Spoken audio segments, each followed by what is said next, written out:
you looking for a fulfilling career? Peoria Unified School District has openings at all levels. With outstanding benefits and professional growth opportunities, there's something to help you feel fulfilled and appreciated each and every day. Join the community where experienced educators have their expertise valued, where new teachers are supported from day one, and where those who are passionate about education reach their full potential. Welcome to Peoria Unified School District, where every day is an opportunity to make a difference. Visit us online.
Welcome to tonight's board meeting.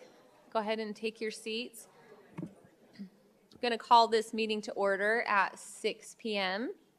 We're going to start with our opening exercises, which will be our moment of silence, and our Pledge of Allegiance led by Mr. Sandoval.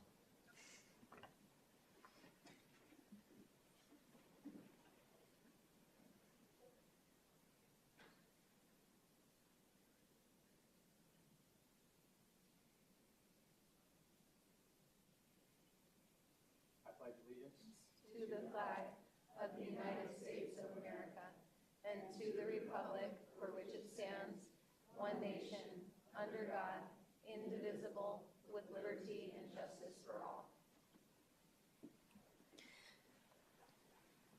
Thank you. Our systems are a little behind tonight, so we're going to be probably doing some voice votes as we wait for it to catch up. We're going to be moving on to section 3, the address agenda. Address agenda and consider adoption or recommending changes. Board members, do you have any changes to this meeting's agenda or anything that you would like to pull? We'll start with Mrs. Ewing. No, thank you. Mr. Sandoval? President Proudfit, we do have public comment tied to 5.3, so I'd like to pull that line item, please. Great. Mrs. Rooks? No, none at this time. Great. With that being said, I do need a motion to approve this evening's agenda minus 5.3 staff travel. I need a motion. I'll move that we approve this evening's agenda. Consent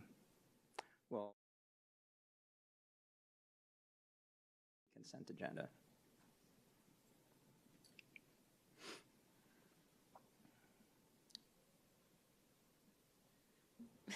I will second. We have a motion made by Mr. Sandoval and a second made by Mrs. Ewing. Mrs. Donner, will you take us through a voice vote? I certainly will. Please allow me just a moment prior to the voice vote to make those changes. Okay. Thank you.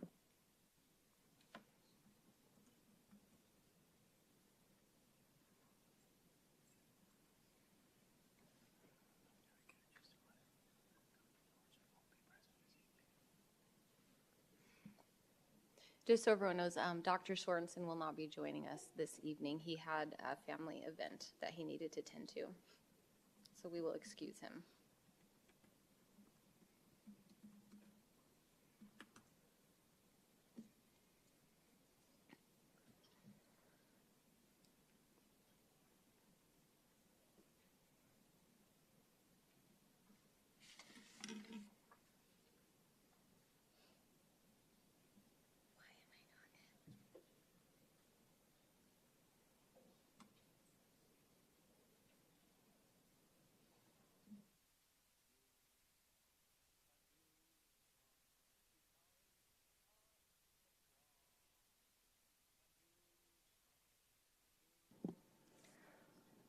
President Proudfit and members of the board, I am ready to run you through that voice vote. Mrs. Rooks, Yes. President Proudfit, Yes? Mr. Sandoval, Yes. Mrs. Ewing. Yes. The motion passes with 4 yeses. We're going to move on to section 4, recognitions. We're going to start with Miss Erie.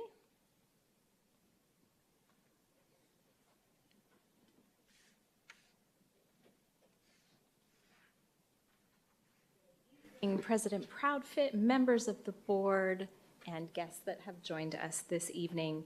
Peoria Unified recently hosted a coveted event for our community, the annual Patriotic Speech Contest.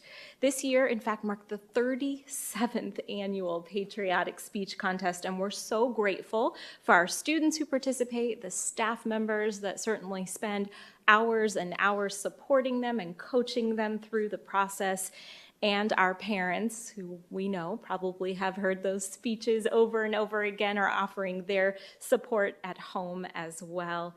I'd also like to thank our esteemed judges that join us for this event every year. But on March 7th, students from across Peoria Unified who won their respective school contests filled our boardroom and our training rooms here at our district office in order to present their speech at the highest level. This contest allows our students to share their understanding of patriotism while also perfecting their public speaking skills and demonstrating their passion for a particular person or maybe an event in our nation's history. The students that were recognized are the best of the best. They're taking first place in their division at the district contest, and we have invited them here this evening. Students, when I call your name, if you would just stand so we can give you a round of applause and certainly give our congratulations for all of your hard work. I'd like to begin with our 5th and 6th grade in that morning session. The first place winner, Beckett Heapy from Peoria Traditional School.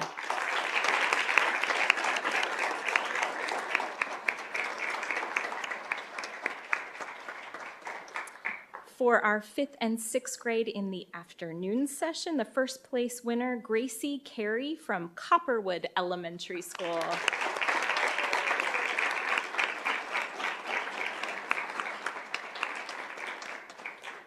In the 7th and 8th grade morning session, our first place winner, Joseph Garcia from Oakwood Elementary School.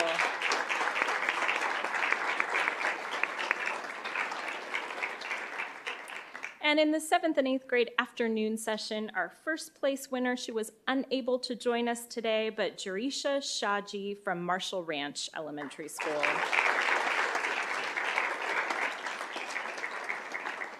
We want to congratulate all of our winners, and I know maybe not all of you in the room had an opportunity to hear their exceptional speeches. Don't worry, we'll be providing that to you beginning tomorrow. We'll have the full run from our Patriotic Speech Contest, but we thought we'd give you just a little sneak preview this evening. So if you direct your attention to the screen, we do have a short video highlighting these students.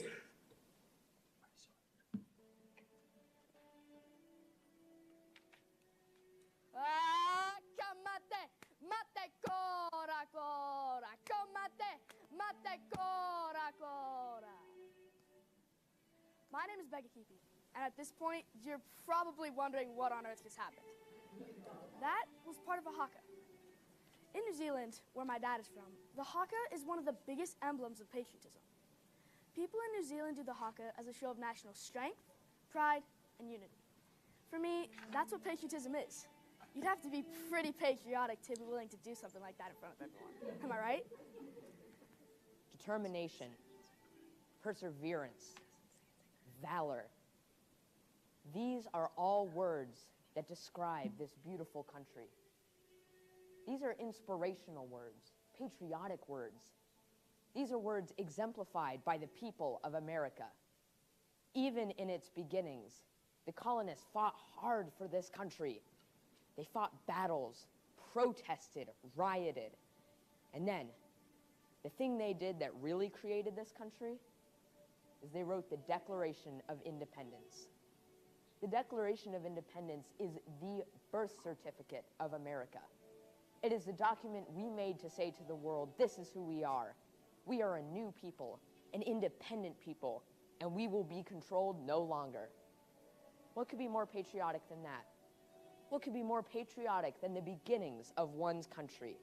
Patriotism in a child is less of the usual flag waving and pledge saying, and more so the active effort to make one's country the best it can be. By being creative and having integrity, a child can be a patriot. Not every child is expected to grow up and be a founding father or patented inventor, but patriotism stretches far beyond government affairs. For instance, I know that with one stroll through the hallways of my school, you are guaranteed to encounter at least one or two posters made by our very own student council. They light up the school with reminders of Spirit Weeks and support for school sports teams. The students showed their patriotism by bringing the school beauty, color, and unity. Creativity is a child's way of making their school a better learning environment. Creativity is their way to show patriotism. Roosevelt's beliefs in good citizenship were present in the actions he took that came from the person he was. Because Roosevelt was not just a president, he was a conservationist, a soldier, even a sports fanatic.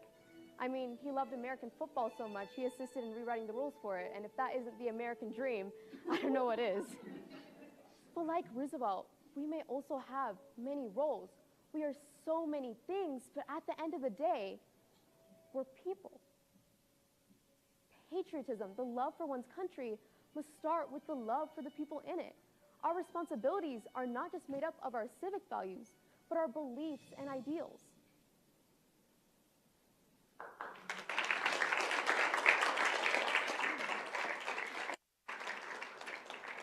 And I want to thank Mr. David Colley for putting that together for us this evening.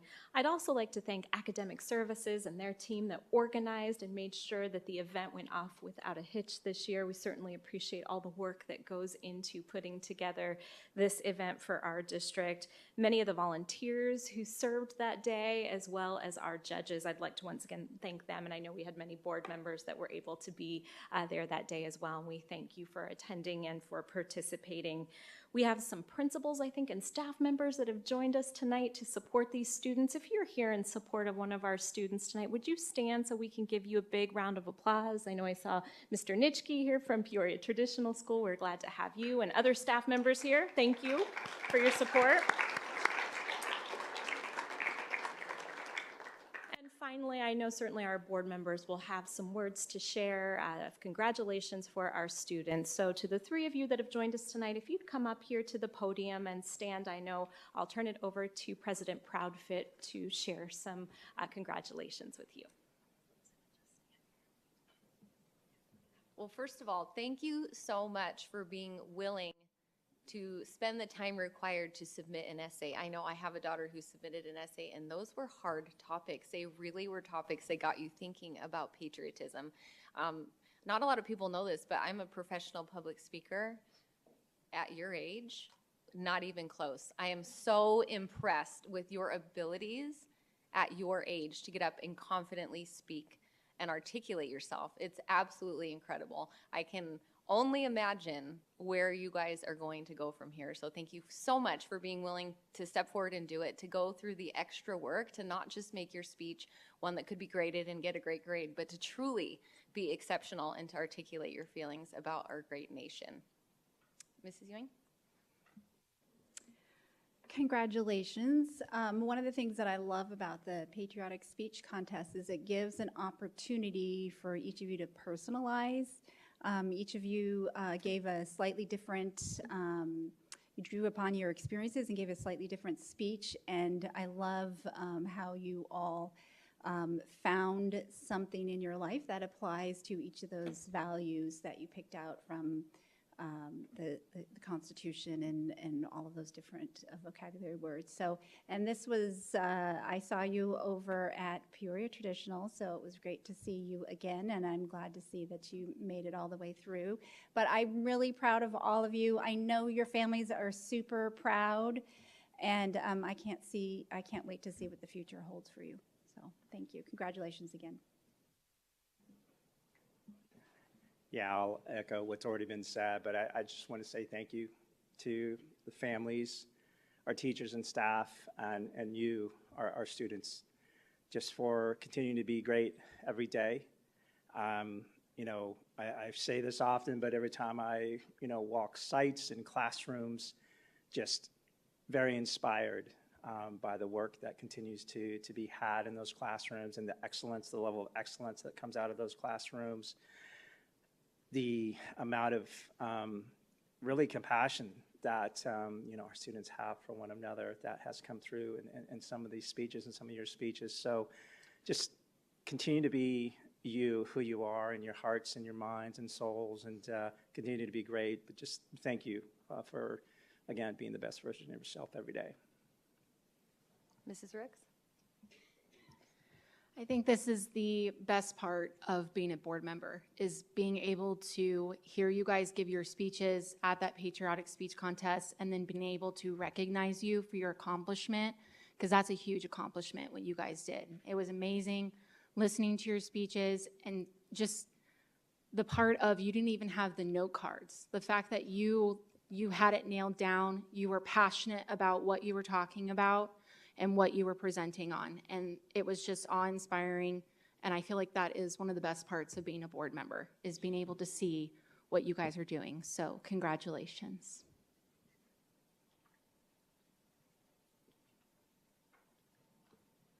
Let's give them one more round of applause. Yes.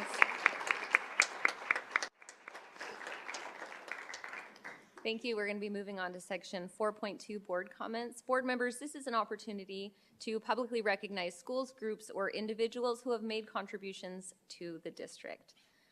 We'll start with you, Mrs. Ewing. Thank you. So I was able to go to the second Retirement Leadership Academy event, so I just want to thank it was Sunset Heights who hosted that, and it was great to continue to get into the classrooms and see how the learning happens, and really be able to see all of our teachers in action. And Mrs. Myers gave a wonderful overview of school finance and stuff, so that was great as well. And then I wanted to give, I also went out to the high schools, 4 of the high schools, and they were just talking about their focus on student achievement and how they're working on that across all of their employees, and including all of the different classes, like how do you do that with choir versus culinary and all of that, to just make sure that we're providing the best top-notch curriculum and teaching methods and reaching all students. So it was really great to hear how they're working all of that in, so they're truly unified at each of the campuses and then across the campuses. And then I got to go to 2 other elementary schools, Santa Fe and Desert Palms. And Desert Palms has been absolutely amazing with what they've been able to achieve with their assessment growth that they're seeing, and all of their employees working together to really make some big benefits for the students. And it's they are super excited about that.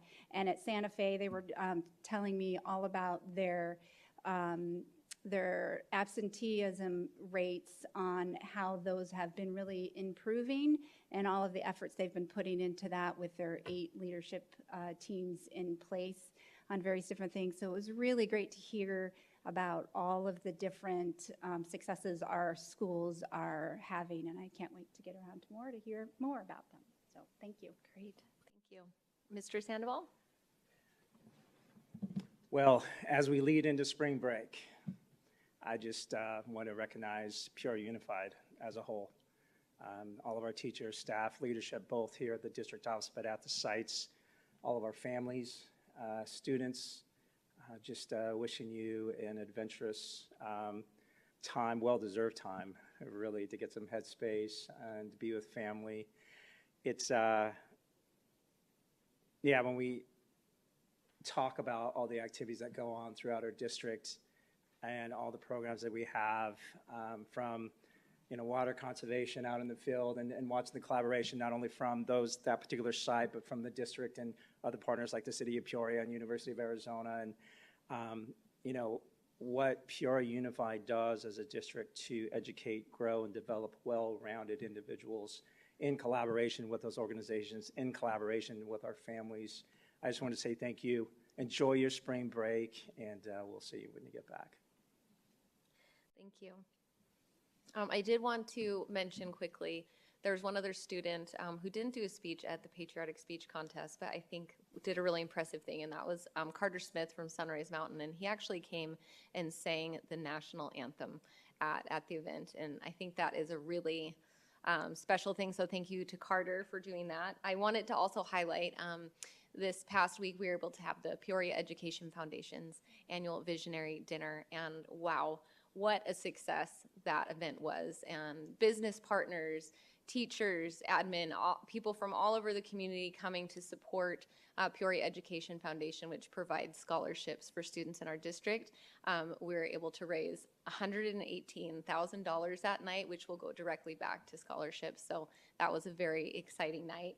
And then I wanted to highlight one other interesting thing that I was able to do this week. I was able to chaperone a field trip with Sunset Heights, and the kids went to BizTown. And if you're not sure what BizTown is, it's put on by the Junior Achievement, and it is essentially a miniature town. And they do exercises with the kids, you know, over a week leading up to it. They're each assigned a job based on their skill sets and what they apply for, and then they have to really make this town work. So I was assigned to be a chaperone in City Hall, no surprise there. And one of the things that this cute student had to do as deputy mayor was she had to facilitate a voting process amongst the students who were there. And I thought one thing was really great. Pulling it up on my phone here. So she had to facilitate and come up with questions about what is important to these students. And one of the questions that she posed was, as a tax-paying citizen, where would you like to see your tax dollars go? And I thought it was interesting because overwhelmingly of the 4 choices, all the students picked education. And I thought that was a really unique and special answer, and it was really great to see that. So again, I feel like we've had a few great weeks of some awesome events for our district, and so really looking forward to spring break. I hope that all the teachers are able to rest and rejuvenate, to have fun with their families, and to come back ready to go to finish out this school year. Mrs. Brooks? Yes, so I just wanted to say thank you to Skyview Elementary. I know they invited a few of the board members to come out and do Read Across America. We got to reach some students in the classrooms. So that was really awesome to showcase that and be able to be in the classrooms with the kids to see what we're doing. And so I wanted to say thank you to Skyview. I also wanted to say thank you to Desert Harbor Elementary. The principal and Mr. Nuttall accompanied me for a tour, and it was just really great experience to see. I loved the garden that they had outside. Mr. Nuttall's over there smiling. It was awesome to see the sensory things that they came up with for kids, and I loved that idea. So thank you to that. Last is I was not able to attend the Peoria Arts Festival, but I know that it went off with a hitch from hearing from everybody else. Great job putting that together for our students and families and showcasing them. But I was attending our previous governing board member, Beverly Pingarelli's husband, his memorial on that day. And I wanted to say thank you to some of our cabinet members, Ms. Myers, Mr. Molino, Ms. Airy. They came and gave their condolences to Representative Beverly Pingarelli and her family. And I just wanted to say thank you for coming to that. And, you know, it was a really great service, hearing everything that he's done for kids' education and what he's advocated in his life. And it ended with, he had a really good quote, I guess he would say, and it's not about how hard you hit, it's about how hard you can get hit and keep moving forward, and how much you can take and keep moving forward. That's how winning is done. So I just wanted to say thank you again for going. That's it. Thank you very much, board members. Moving on to section 4.3, superintendent comments, turning the time over to Mr. Molino. President Proudfoot, members of the governing board, cabinet, and guests, April is School Library Month, in which we celebrate the gift of libraries and the transformative power of reading. Thank you to our library workers who help maintain these beacons of education within our schools and all the important work they do to promote literacy. This week, those who live within the district boundaries will receive a copy of Unified, our district's semi-annual magazine publication. Inside, you'll find inspiring stories about our students and staff and the incredible feats they are achieving, as well as district statistics. Keep an eye on your mailbox and don't miss out this great read. And then spring break is just one day away. And on behalf of the district, we wish all our students and staff a safe and relaxing break from March 18th through the 22nd. All district schools and office sites will be closed during these dates. Have a wonderful and restful spring break. You all deserve it. Thank you. Thank you. We're going to move on to 6.1, which is items removed from consent, the staff travel request. We do have a public comment tied to this. Mrs. Teddy Todd.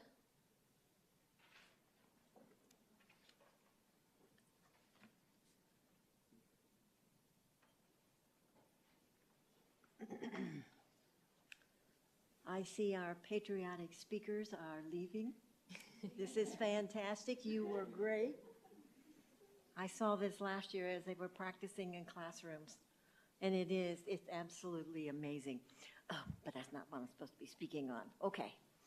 Good evening, President Proudfoot and Clerk Sandoval, and board and cabinet, and we the people here and online. Looking at the out-of-state travel and the professional development that I pray and hope is going to be really, really, really good. I see that what has been listed for this time is greatly improved to achieve the learning and teaching proficiencies, as stated in the district's strategic plan. I've been analyzing that plan. That's a good plan. Good start to start again, too. I know that national and many out-of-state ed conferences are run by nonprofits with much or some DEI and SEL sessions. It's really difficult now to find great professional development for our staff. It's hard to pick and choose. I find it difficult at times to find exactly what is really going on in those professional developments.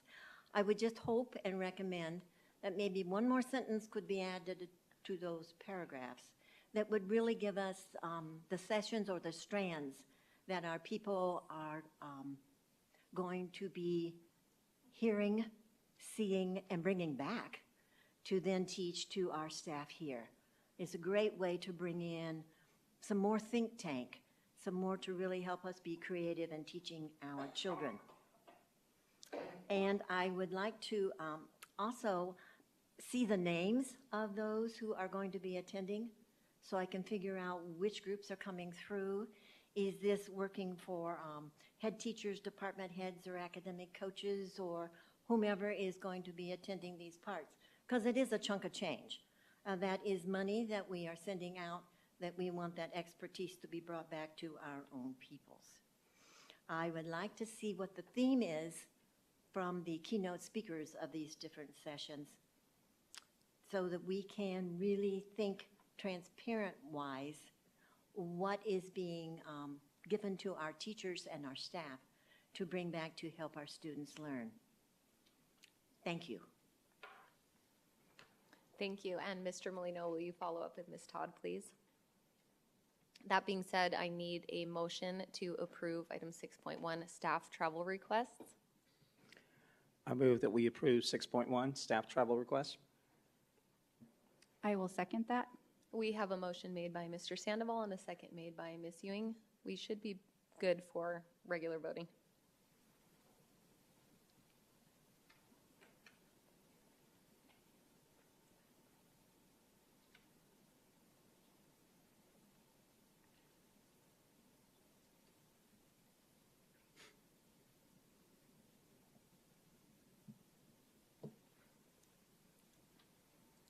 The motion passes with 4 yeas. Moving on to section 7, action item 7.1, consideration of administrative appointments, the principal at Apache, Desert Valley, Ira A. Murphy, and Sunset Heights Elementary School. We're going to turn our time over to Ms. Vesley. Well, good evening, President Proudfoot, members of the board, cabinet, and guests. It is my pleasure to bring forward tonight 4 names for appointments for principal, one at Apache Elementary, Desert Valley Elementary, Ira Murphy Elementary, and Sunset Heights Elementary School. We've worked through a rigorous process, and I'm sure our candidates here tonight will be able to tell you a little bit about that rigorous process. But I would like to thank Mr. Jason Nuttall, our Chief Student Services Officer, as well as our executive directors and other directors here at the district office who helped to lead our process. We also included stakeholder groups from every school that included parents and our community members, classified staff, certified staff, special education staff, and site administration. So what I'd like to do tonight is to give you a little bit of information about each candidate. Then we're going to go for a vote. And after the vote, I will invite each one up separately so that you can meet them individually. So the first one, we're going to start with Apache Elementary. And we are bringing forth tonight Miss Amanda Jenkins to be appointed as Apache Elementary's next principal. Ms. Jenkins started her career here in 2002, where she started her teaching career as a language arts teacher at Peoria High School. She served faithfully at Peoria High from 2002 to 2021. Ms. Jenkins has also held a position of adjunct English teacher at Glendale Community College since 2010. In 2021, Ms. Jenkins was appointed to assistant principal at Apache Elementary, working alongside Mr. Darren Schoolcraft. Ms. Jenkins has earned her bachelor's degree in secondary education from Grand Canyon University in 2002. She then went on to earn her master's degree in educational administration from the University of Phoenix in 2006. And she currently holds her Arizona principal certification. Next, for Desert Valley Elementary, I'd like to recommend that Ms. Christina Klink be appointed as Desert Valley's next principal. Ms. Klink started her teaching career in 2008, serving the Litchfield Elementary School District as a 6th and 7th grade science teacher from 2008 to 2014. Ms. Klink joined Peoria Unified School District in 2014, where she has served as an 8th grade math teacher at El Toloma Elementary School. And then in 2016, Ms. Klink moved into the position of a Title I math coach and served in this role until 2019. She then moved into administration and has served as an assistant principal at Santa Fe Elementary School. And just this year, Ms. Klink took on the challenge and has been supporting Desert Valley Elementary School as the interim principal since November. Ms. Klink earned her bachelor's degree in exercise science with a minor in chemistry from Northern Arizona University in 2003. She has also earned 2 master's degrees from Northern Arizona University, Master's of Education with an emphasis in secondary education in 2008, and a Master of Educational Leadership in 2018, and she currently holds her Arizona principal certification.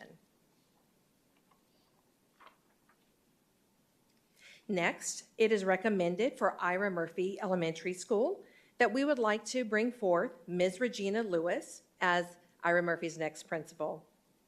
Ms. Lewis served in the United States Air Force as the 944th Fighter Wing, 944th Medical Squadron Education and Training Manager from 1994 to 2014. During her tenure in the Air Force, Ms. Lewis was responsible for the oversight and management of the education and training program for over 130 medical personnel. She developed and conducted training for supervisors on job requirements, training, and procedures, and also mentored 26 supervisors for 89 trainees. In 2007, Ms. Lewis joined Peoria Unified as a teacher at Copperwood Elementary School. She taught at Copperwood from 2007 to 2016, where she taught not only 4th grade and 5th grade, but also 6th grade reading and social studies, 6th, 7th, and 8th grade math, and even 9th grade math. And then in 2016, Ms. Lewis continued her leadership role by serving as an instructional coach and served in that capacity for 2 years. In 2018, Ms. Lewis was appointed to the position of assistant principal at Ironwood High School and has served the Ironwood community for the last 6 years. Ms. Lewis earned an associate's degree in applied science logistics at the Community College of the Air Force. She then went on to earn her bachelor's degree in education in 2007 from Arizona State University. In 2015, she earned a master's degree in educational administration from Grand Canyon University, and she currently holds her Arizona principal certification. And finally, we would like to bring forth for Sunset Heights Elementary School, Mr. Greg Kotz, and we are asking that we appoint him as the position of principal at Sunset Heights Elementary School. Mr. Kotz joined Peoria Unified School District in 2022 when he and his family moved to Arizona from Oregon. He was appointed as assistant principal for Cheyenne Elementary School, where he has served alongside Principal Aubrey Wells for the last 2 years. Prior to his tenure in Peoria, Mr. Kotz has served as an assistant principal at a middle school and served as an assistant principal and athletic director at a high school in Silverton, Oregon. He served a total of 9 years in these positions. He also served as principal of a K-2 elementary school in Silverton, Oregon, and served in this capacity for 5 years. Prior to his administration experience, Mr. Kotz was a special education teacher, 7th through 12th grade PE and health teacher, as well as a K-6 PE and health teacher from the years of 1999 to 2008. Mr. Kotz earned his bachelor's degree in biology from 1996 from Eastern Oregon University, and went on to earn a master's degree in teacher education in 1999 from Eastern Oregon University. And then in 2006, he earned his administrative licensure in school administration from Lewis and Clark College in Portland, Oregon. He also currently holds his Arizona principal certification. Once again, all of these candidates have gone through a rigorous screening and interview process, which included multiple rounds of interviews. And as I mentioned earlier, we had district leadership, district employees, and stakeholders from every school that participated in the multiple rounds of interviews. All principal candidates being recommended will begin their new roles effective July 1st of 2024. And with that, we look forward to your consideration and approval tonight of these 4 individuals. We'll allow for the vote, and if you have any questions prior to that, and then after your vote, we'll bring them up one at a time. Thank you very much. That being said, I need a motion to approve administrative appointment for the position of principal at Apache, Desert Valley, Ira A. Murphy, and Sunset Heights Elementary Schools. I'll move that we approve the administrative appointment for the position of principal at Apache, Desert Valley, Ira A. Murphy, and Sunset Heights Elementary Schools effective July 1st, 2024. I will second. We have a motion made by Mr. Sandoval and a second made by Mrs. Rooks. Board members, please cast your votes.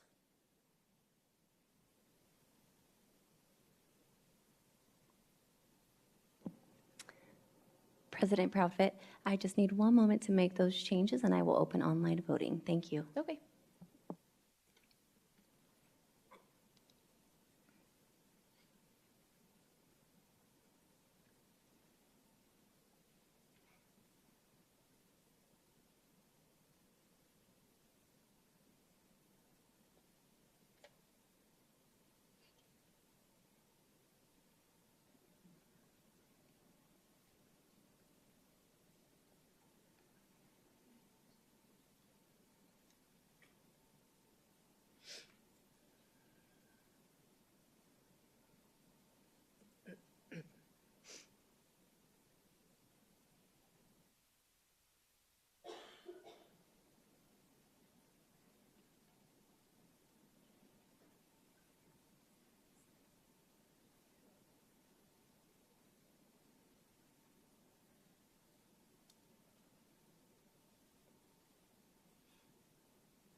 President Proudfit, members of the board, cabinet, and guests, thank you so much for your patience. I've made those changes and I will open online voting now.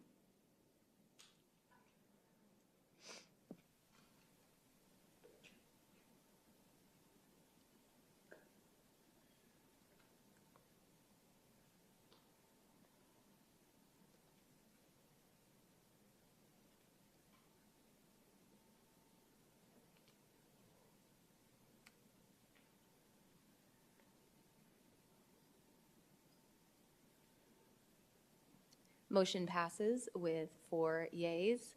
Congratulations. And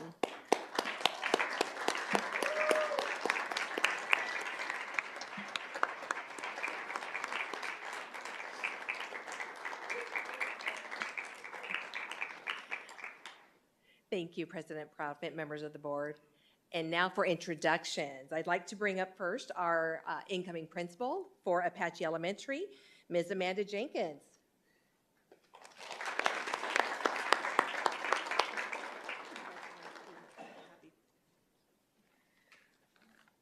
Good evening, board, cabinet, guests, my family, and my staff. I'm overwhelmed. My mom, my beautiful, wonderful mom, who I'm so lucky to have with me today, and my bookend daughters, my oldest and my youngest. My husband is shuffling around our other 2 who are currently playing basketball today. So our typical is that we get about 10 minutes between activities together because we truly do value all of the experiences that come with education. I am deeply moved by this honor and privilege to be the next principal at Apache. The faith in my staff and the community is something that I hold with a great deal of humility, and I eagerly anticipate the opportunities that we have moving forward to continue the incredible path that has already been set before me for Apache. And I am so excited to collaborate with my staff further, continue to build their capacity as they continue to build mine. I am profoundly grateful, and more than anything, I'm just excited to get to work. Thank you.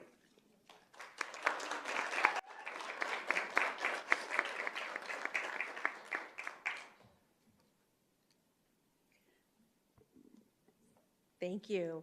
Next, we'd like to welcome up our principal, Ms. Christina Klink, for Desert Valley Elementary.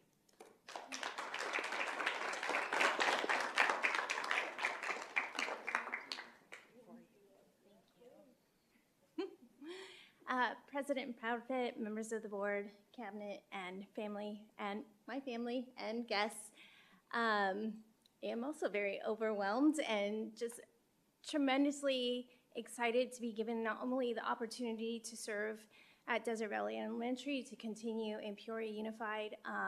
I've had many opportunities in this district. I'm currently serving as interim principal, which has not only shown me, and provided me with the pathway to continue to serve the community and Peoria, but I am just exceptionally also excited and happy to, continue. Sorry, following you is hard, but to the teachers and staff who have believed in me, who have shown continuous support. I know that leaving a school and being asked to serve at a different school it's hard because you grow to not only love and spend a lot of time with the teachers and staff at a school, but they're like family to you. So this process has been, yes, exciting, but also just a little bit stressful and all of those things, but I'm super excited, so thank you.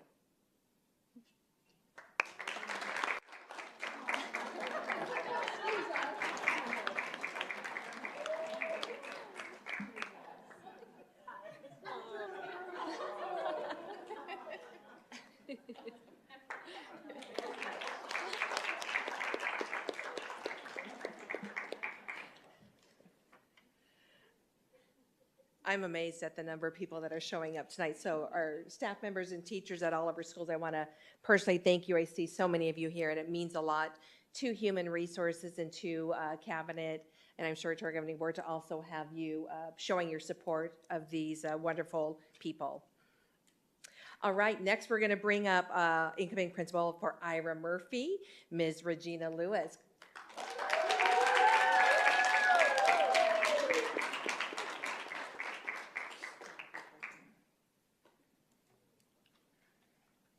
Good evening. I just wanted to sincerely thank everybody, President, ProudFit, board members, cabinet, family, friends for being here. I'm extremely honored to be provided this opportunity that you've trusted in me to serve the Peoria district, and Ira Murphy is their new principal for next year. This is a lot more intimidating than it looks. I am truly honored and blessed to be given this opportunity. All I've heard about Ira Murphy is the love that the community has for them, their deep history and their magic Mustang traditions that I'm soon will be part of, because, you know, that's what we do. I felt drawn to Murphy from the very instance of the very beginning of my interview. Left there, I had 2 more schools, but just something kept drawing me back, so I'm very honored to be able, that I was chosen, and that community felt that for me as well. Of course, I have to thank my dad Dennis, and my 2 children, my bookends, Austin and Caden. They all live with me, so they have been on a roller coaster of a ride in the last 2 weeks, coming home, talking me off the cliff, asking questions. Why do I want to do this? You wanted to go here, you wanted to go there. Mom, you're all over the place. So they're like my best friends, all 3 of them. I knew my dad was going to crack some jokes tonight, and he only took a minute to do that. But the loving support from my family that I have right now, Mr. Dunham, my mentor. I've grown so much with the Ironwood family, and I look forward to creating a new family. And I did it, Mom. So thank you very much.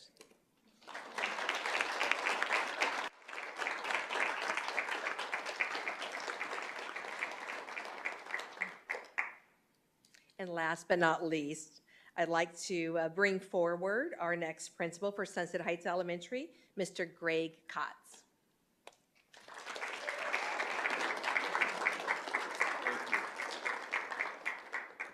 President ProudFit, members of the board, cabinet, and guests, take this opportunity to show my gratitude and thank you for being chosen as the next leader at Sunset Heights. It's a great opportunity. I'm very excited. I had a couple of different experiences today. I wouldn't be in this position, I don't think, without my principal, Ms. Wells. She's been great, and I would say the reason I'm in this position in Peoria School District, so thank you. Two great opportunities to meet 2 very different staffs for different reasons. A little bittersweet this morning when I met with the Cheyenne team, but there were a lot of individuals that were very happy for me and shared their congratulations, but also gave me a little bit of side eye, a little bit of nose up in the air, but all in good fun. But I am going to miss that team. We've done a lot of work together. I think we've embraced our kiddos, and I think we've made some really, really good strides, and so I'm really excited to see that continue. And then this afternoon, I had the opportunity with Miss Sally Bridgewater to go see the Sunset staff and meet Mrs. Connolly, and that was a great experience, an incredible team. She's been there since the opening, and a tour of the campus, and meeting a handful of students that were still in the hallways after school. So it was a really, really good experience. I'm thankful for this opportunity, and I look forward to getting to work and learning about that community and celebrating those kids and their staff. So thank you so much for the opportunity.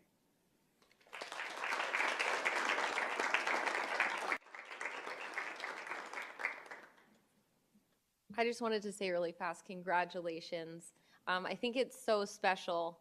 3 out of the 4 candidates tonight have a very long and deep history with Peoria, and you can kind of just feel it in the room, just the community between the different campuses. And even when I see the expressions from the cute Ironwood teachers who are losing someone to the new appointment, there's some pain with that because of how good these teachers are because of how good they're going to be. So there's pain with where you're going, but just know that there's so much excitement and support from us as a board and for the community for where each of you are going. Mr. Kotz, I'm sure we'll get to know each other very well. My daughter goes to Sunset Heights, so I'm a parent that's always on campus, so that'll be fun to get to know each other. But congratulations. And I just wanted to give any other board member an opportunity to offer congratulations. Start with me. Congratulations to all of our new principals. If I'm just to go down the line, yes, it's amazing. I love that our district continues to value and see leaders within our staff and continue to promote them up into those roles. Constantly picking out where are the strengths in our staff and where are they most needed. And I love how our district is so unified that even when we're going from one campus to another, there's still that family feeling, and it really brings the unified approach. And I appreciate it that you continue to choose Peoria. It makes a big difference. And I just look forward to coming around to your campuses and hearing about what special touches you're going to add to your campuses and see you once you've settled in with your staff. So congratulations, and I'm super excited for you. I'm sad for the other campuses who have to go through that change, but I'm excited to see these new appointments. Thank you. Mr. Sandoval? Yeah, thank you. Ms. Fesley, you mentioned earlier just the amount of people that are here to support these individuals who continue to be a part of the Peoria Unified family. That says a lot about each one of you, including the tiara and the whole, I mean, that certainly said a lot. But no, on a serious note, I mean, it says a lot about the people that you are, and just the high level of importance that you put on relationships, not only with your team at each one of your sites, but also with our students who attend those respective sites. Ms. Lewis, I'm going to take hopefully a quote, or not really a quote, but a saying that from a military perspective. I do believe, now I know that the military has how it defines leadership, and that is putting yourself out there so that others may gain. And that's what each and every one of you do on a daily basis. So thank you for waking up every day, just centered around the young human beings that go through our walls, and your compassion and empathy and dedication to really growing, developing, the future of our nation and the character of our nation. So congratulations, and just looking forward to your success in these new roles. Thank you. Mrs. Rooks? Yeah, I'm just going to kind of piggyback on everybody because it's awe-inspiring to see everybody here tonight and working towards that goal. And I did want to say to Miss Regina Lewis, thank you for your service. I loved hearing about your history on that, and so that was pretty cool. But yeah, I'm really excited to see. I mean, you guys are full of energy. I can already tell in the room tonight. And so I'm excited to see what you guys do at these schools and just, bring back Peoria Unified. So thank you. Thank you. All right, moving on to 7.2, consideration of administrative appointment for the Director of Accounting, and turning the time once again over to Ms. Fesley. Well, thank you, President Proudfit, members of the board, cabinet, and guests. We do have another person that we would like to bring forward tonight for our Director of Accounting position in our Business Services Department. Mrs. Myers and Human Resources conducted interviews a couple of weeks ago, and we are excited that we would like to bring forward tonight Mr. Chad Scheid for this position of Director of Accounting within the Business Services Department.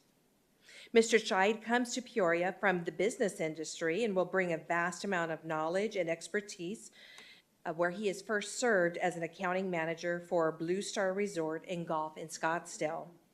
He worked directly with the Vice President of Finance on monthly profit and loss statements, as well as day-to-day tasks and month-end processes for 16 golf courses. Mr. Scheid then moved into positions where he served in the hotel industry as a regional assistant controller for a company called One Lodge. And here, Mr. Scheid oversaw 15 hotel properties in different states with 2 staff members. He completed, again, profit and loss statements and worked with teams for payroll, accounts payable, accounts receivable, and taxes. He also traveled to different properties to audit and train team members.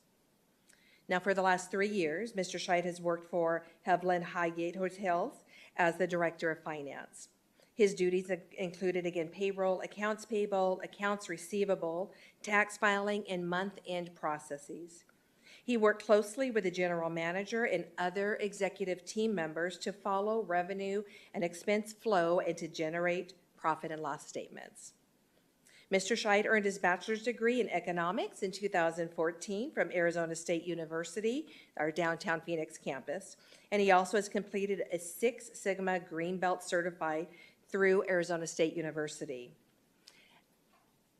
Mr. Scheid, I also wanted to share, as we were going through the interview process, he shared that he is a product of Peoria, started in kindergarten at Saguaro Ranch Elementary, and went to Ironwood High School, Ironwood team, graduated from Ironwood High School, and as we started talking, I started to tell Mr. Scheid that I think when he was in 2nd grade, I was starting my first ever teaching job at Saguaro Ranch, and we were discussing whether or not I thought he was in my classroom. So I am excited to see that someone that has grown up in Peoria and has just a deep roots here in Peoria, where his family also, he has kids that attend one of our schools here in Peoria, that we're just excited to be able to bring Mr. Scheid forward tonight for your consideration and approval for our next Director of Accounting. Thank you. I will motion that we approve the administrative appointment for the position of Director of Accounting effective March 15th, 2024. I'll second that.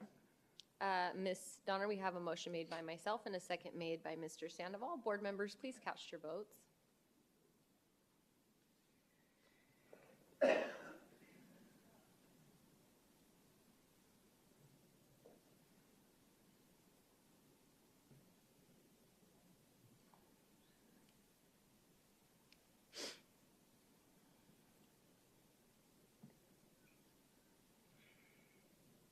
The motion passes with 4 yeas.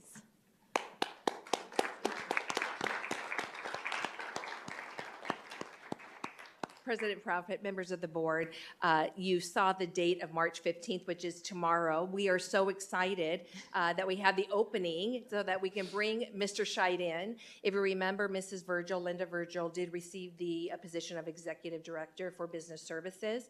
And so with Mr. Scheid being able to start earlier, he will be starting with us tomorrow, getting his feet wet and getting moved in, going through our onboarding process and starting the training. So we're excited at this point to be able to bring Mr. Scheid in, as well as move Mrs. Virgil into the Executive Director position, as she'll be starting that role right after spring break.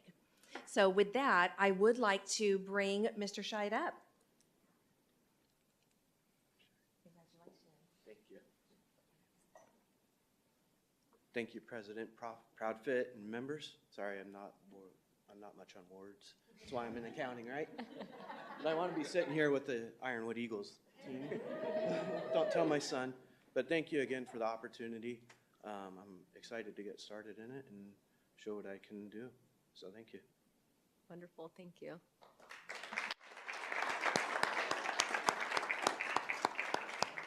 No, I think for everybody, it's hard to follow those patriotic speech contest winners. I mean, after that, for heaven's sakes.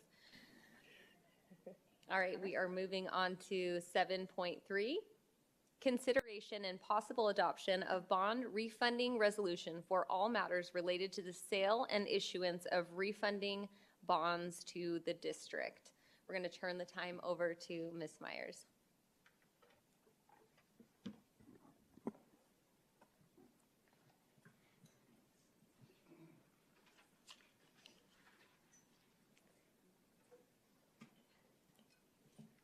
Terry's launching the presentation, and as he does that, I'll say good evening, President Proudfit, members of the Governing Board, Cabinet, and community. Thank you for the opportunity to provide information regarding the bond refunding opportunity that the district initially presented to the board on February 22nd, 2024. And we'll just pause for one moment while that presentation is launched. I will also note that tonight I am joined by Mr. Brian Lundberg, Managing Director with Stiefel, Nicholas & Company, the district's bond underwriter, as well as Mr. Paul Gales with the law firm Greenberg Traurig, the district's bond legal counsel. Both Mr. Lundberg and Mr. Gales will be available to answer questions at the end of the presentation. Tonight, I will briefly summarize information that was previously shared related to the district's most recent bond authorization and outstanding bond sales that the district is amortizing annually, as well as a refunding opportunity related to outstanding bond sales. In addition, information related to next steps will be presented at the end of the presentation. I've shared before that with voter approval, public school districts may issue bonds which are purchased by investors to fund projects that have a useful life of 5 years or longer. Project examples include school building improvements and renovations, as well as technology and bus purchases. In November 2012, Peoria Unified's community approved a $180 million bond authorization, and related bond sales from that authorization are being repaid over a set period of time through secondary property taxes from taxpayers within the district. Bonds payable at June 30th, 2023 consisted of $153,065,000 of outstanding general obligation and refunding bonds. Bond refinancings or refundings are used by state and local governments to achieve debt service savings on outstanding bonds. Peoria Unified School District and other Arizona public school districts have refunded bonds previously to achieve debt service savings in the past. A refunding does not provide additional funding to the school district, but instead reduces the amount of property taxes collected from property owners in the district for debt service of outstanding bond sales. This slide details outstanding bond sales for the district at June 30th, 2023 that was included in our annual comprehensive financial report or our audited financial statements, and the schedule does detail the year of the bond sale as well as the amount that was outstanding at June 30th. Administration also has previously shared that the district has previously completed a bond refunding in 2015. At this time, $55.2 million of the district's $153 million of outstanding bonds are eligible for optional redemption by July 1st, 2024. The updated estimated savings to the district's debt service that is funded by property tax collections is listed on this slide. There's been a slight adjustment, and the estimate this week is $5.6 million, $4.8 million net present value over 10 years, net of all costs. In addition, the refunding does not extend the original amortization timeline of the outstanding debt. Attached to this agenda item is the final version of the bond resolution with respect to the refunding bonds. Also attached are drafts of the bond purchase agreement and the preliminary official statement for pending bond sales. The governing board has been asked to review the preliminary official statement, which is considered the district's document, and to comment on the completeness of the information in the document if it was noted as necessary as part of your review. Tonight, the governing board is being asked to adopt the resolution, including delegation to the superintendent and the chief financial officer of the district for certain matters related to the resolution and the bond refunding. This concludes the presentation. At this time, Mr. Gales and Mr. Lundberg and I are all available to answer your questions. Thank you. Thank you. Mrs. Ewing, do you have any questions? I don't, thank you. Mr. Sandoval? Yeah, my questions were answered when this was presented at an earlier meeting, so thank you. I'm good. Mrs. Rooks? I just had one question because I wasn't here from that meeting where it was presented, so I apologize. I just didn't know, is there any kind of impact if we do go out for, if we do decide to go out for a bond in the upcoming election? Is there an impact with this or not really? Thank you, President Proudfit, Mrs. Rooks, members of the governing board. This refunding is related to bonds that were sold under a prior bond authorization. It is not related to a future bond authorization or future bond sales. And I'll look to our consultants for any additional comments. That answers it. Thank you. And I just wanted to say thank you. I know Mr. Molino was able to kind of go over with me just a little bit, and I'm happy to hear that this is, going to save taxpayers some money. So, thank you. Agreed. I'm super happy to see us being able to continue being fiscally responsible and looking for every opportunity to save the taxpayers money. So I think it's a win-win. That being said, I'll make a motion that we adopt the resolution providing for all matters relating to the sale and issuance of refunding the bonds of the district, including delegation to the superintendent and chief financial officers of the district to determine certain matters related thereto. I'll second that. Motion made by myself and a second made by Mr. Sandoval. Board members, please cast your votes.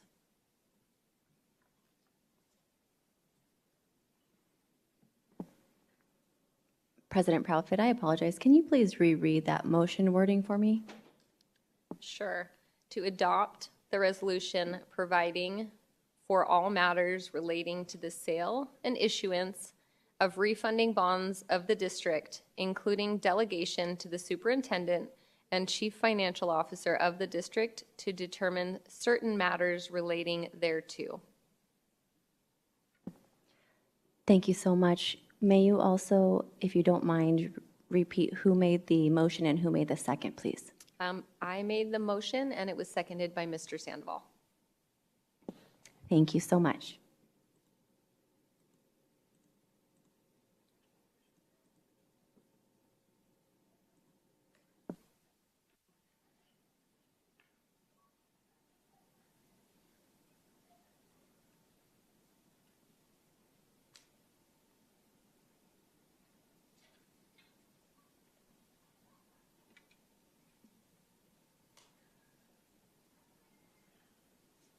Motion passes with 4 yeas. Moving on to 7.4, motion to approve the district's benefit offerings to employees for the 2024-2025 school year, including renewal costs and plan design modifications. There is no presentation associated with this. Ms. Vesley? Yes, sorry, Ms. Vesley. Turn the time over to Ms. Vesley.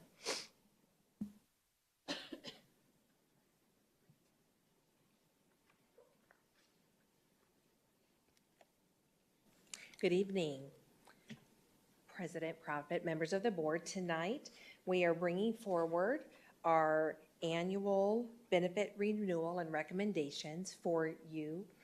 We also have Laura Felton. She is the Chief Financial Officer for Valley Schools Management Group, and she's going to start us off by sharing a little bit about Valley Schools and the history, and then after that, we'll go into our benefit renewal. So I'd like to welcome Mrs. Laura Felton.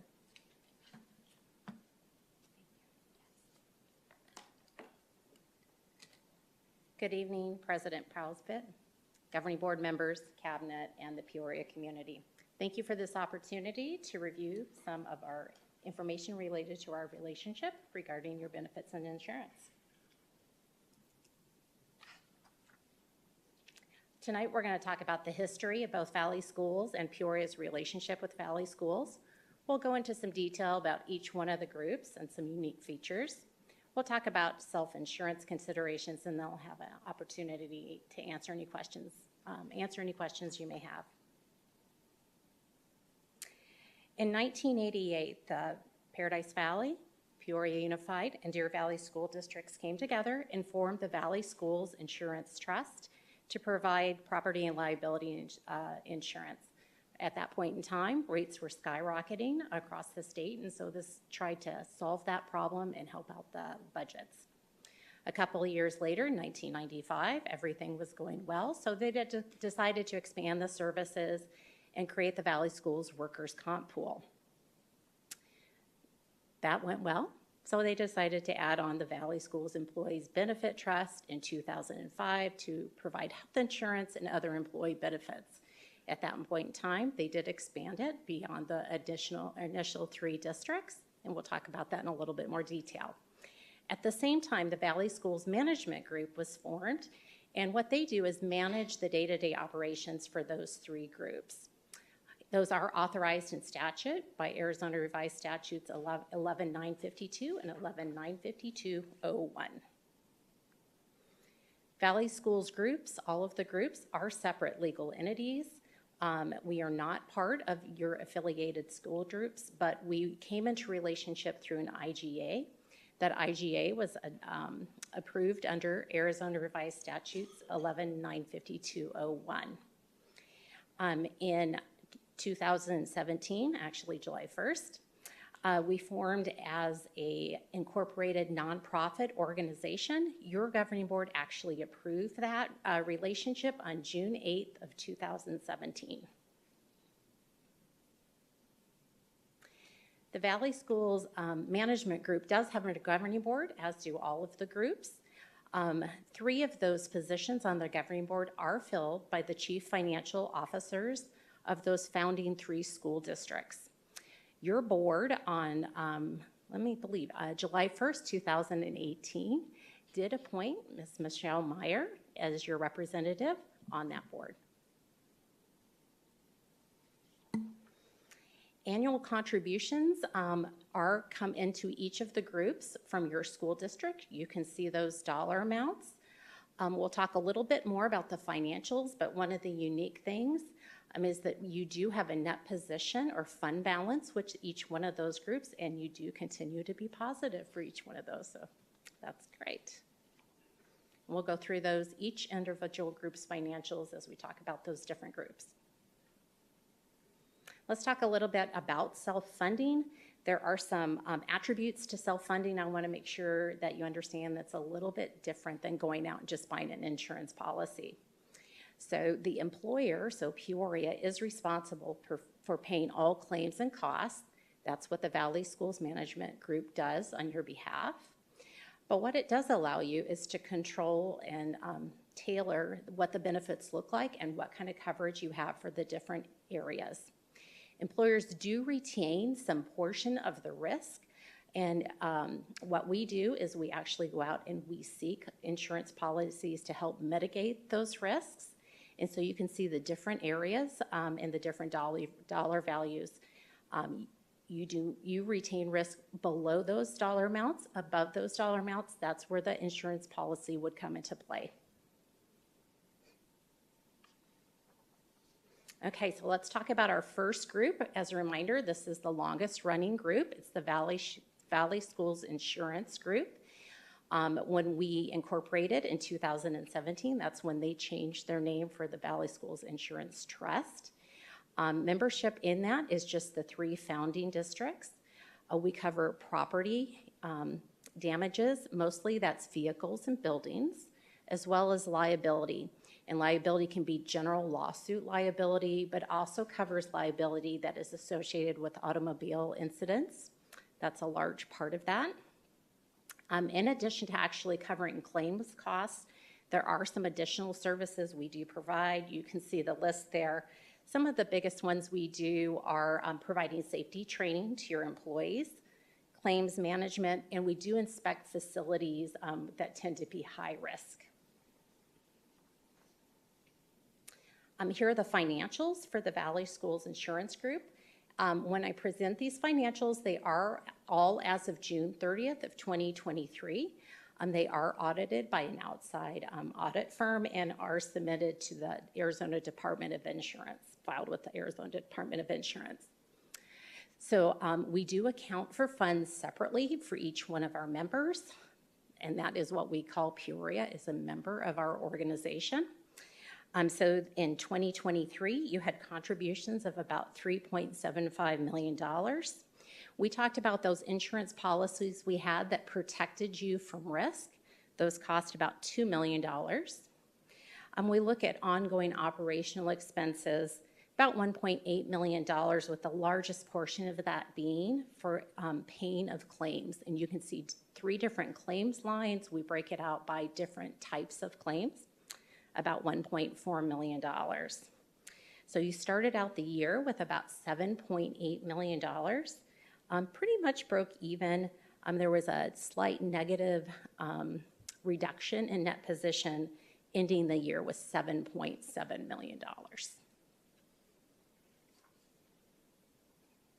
Almost forgot to switch. There we go. Sorry about that. Make sure to look at me if I don't do that, okay? Because I'll just keep going.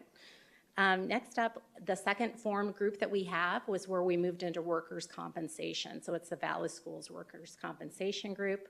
We do have the 3 founding members there also, and we had added several years ago the Glendale Elementary School District. This provides that mandated workers' compensation coverage as employers were required to have in Arizona. It covers for bodily injuries that are related to the line of work.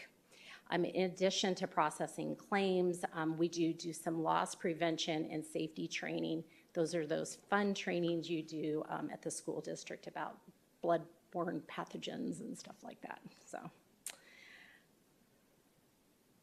moving on and looking at the financials of this group, the contributions in 2023 were $1,425,000. Again, when we look at expenses, the largest expense is again claims. Not very surprising, $1.3 million out of the total expenses of about $1.6 million. Your beginning balance, because it does stay with you from year to year, was $8.1 million. There was a slight reduction in net position, and you ended at $7.9 million. So that, again, is very even, not a large change from year to year.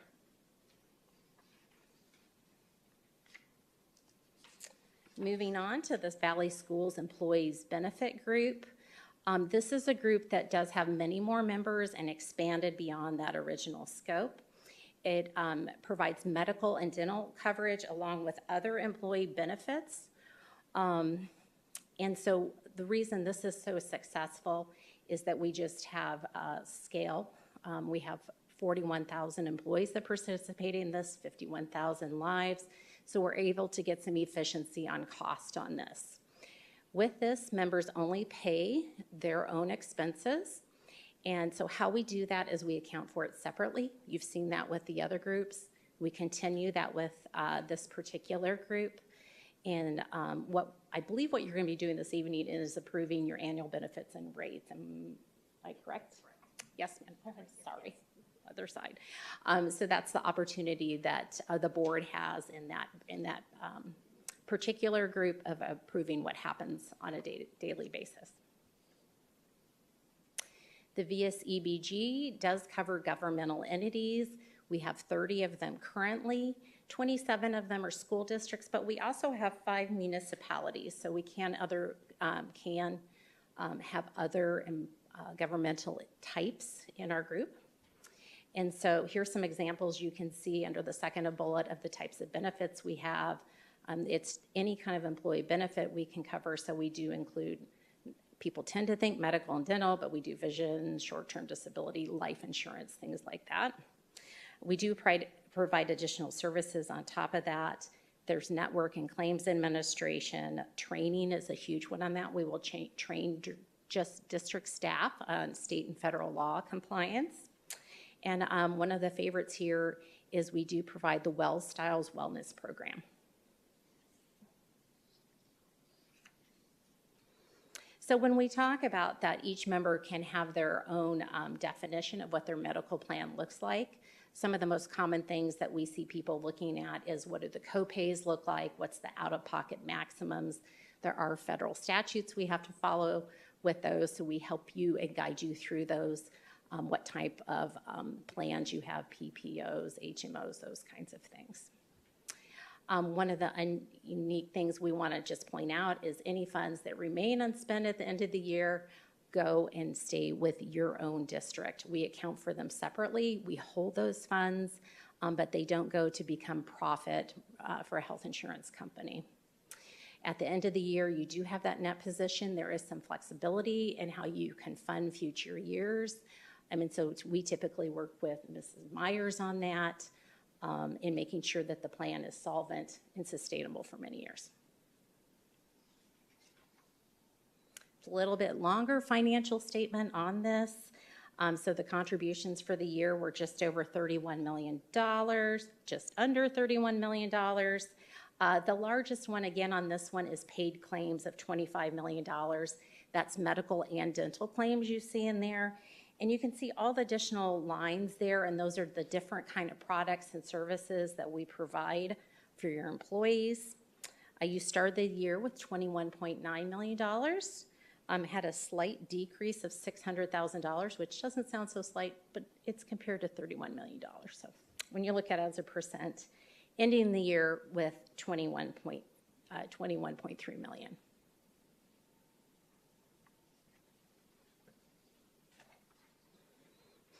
Here's some statistics when we look at what's happened to your costs and your premiums over a multi-year span. When we look at the cost per member per month, you can see that Peoria's is $489 per, that's, when we say member, that's the active participants, so your employees who are actively participating. The average across all of our members that we have is about $511, so you are less.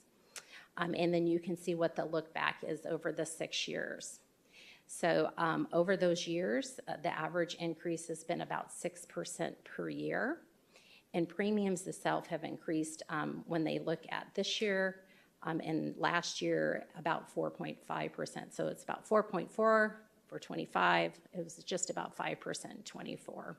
So the last 5 years average increase for Valley Schools as a whole is 4.67%.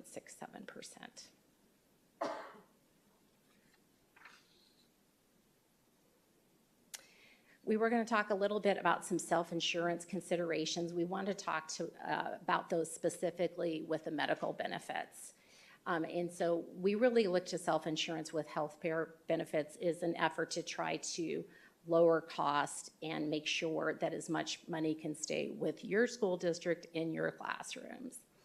And so what we do is we maintain, with self-insurance, you maintain the funds that will help pay your claims. So rather than having a profit motive within the program, there is no profit motive. Who gets to keep that profit is the actual district itself. There are some additional advantages to being self-insured. We utilize this as an effort to try to save money, and that's why we're able to look at the data and where do we see the risk and where do we see the costs. Certain kinds of, if we see certain kinds of procedures coming more common, how can we help prevent those kinds of things? That's where we're really looking to try to save money. So you can see some of those delineated here. When we look, okay, can you guys see this screen just went out? Okay, all right, I just wanted to make sure. So when we talk about saving money, this is some of the areas that we look at. We have developed a wellness plan utilizing that data to try to address those conditions that are most costly and frankly keep your teachers and your employees out of the classroom and not able to perform their services. We do look for the most cost-effective way to access care. Where can you receive care most efficiently and for the lowest cost? We do look at plan design, and when you plan a design, how can we impact what the costs are overall? And then we do look at those trends over multiple years. We look at what's happening in terms of procedures, pharmacy benefits, those kinds of things. So we try to leverage those things to create a situation where we have a lower cost. One of the nice things about the way we do this is you can involve your stakeholders. I believe you have a very active group here. And then we take that feedback and we use that to help create a plan that meets their needs. It also gives you the opportunity to manage your reserves. And so if you have savings from year to year, you can look at helping supplement the premiums of your employees or utilizing from other purposes. That's what Ms. Meyer and our offices do on a yearly basis. And we do utilize third-party support and specialization to help us drive down those costs. Okay, now we're going to talk about the last group for the evening, and that's the Valley Schools Management Group. And again, this is the group that manages the day-to-day operations. We manage the investment program, so the reserves stay with us. We try to actively manage those so we can receive the highest returns possible on those funds. We provide oversight of all of the claims, the employees, the staffing. You'll see some more details when we look at the financials. I like to think as the CFO, the finances tell the story, so we'll see that in just a moment. So we do have the broad responsibilities. You'll see those on the financial statement. How the management group is funded is we do have administrative fees we charge to each one of the groups. It helps to support the costs of that group, whether they're accounting costs or staffing costs. So you can see what each one of those groups is charged every year. This board is also managed by a body of people, the governing board, and it's 8 members, 3 of those being the chief financial officers from the founding districts. But we do have 5 other members on that board. Okay, let's see if this tells the story to you guys the way it does to me. So when we look at the financial statements for the management group, you can see they have a net position of about $1.2 million.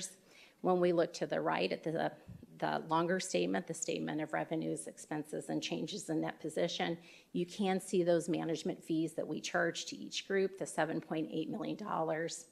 You go on down there and you can see our different kinds of operating expenses. So you can see each one of those lines. I think that gives you a good picture of what this group does.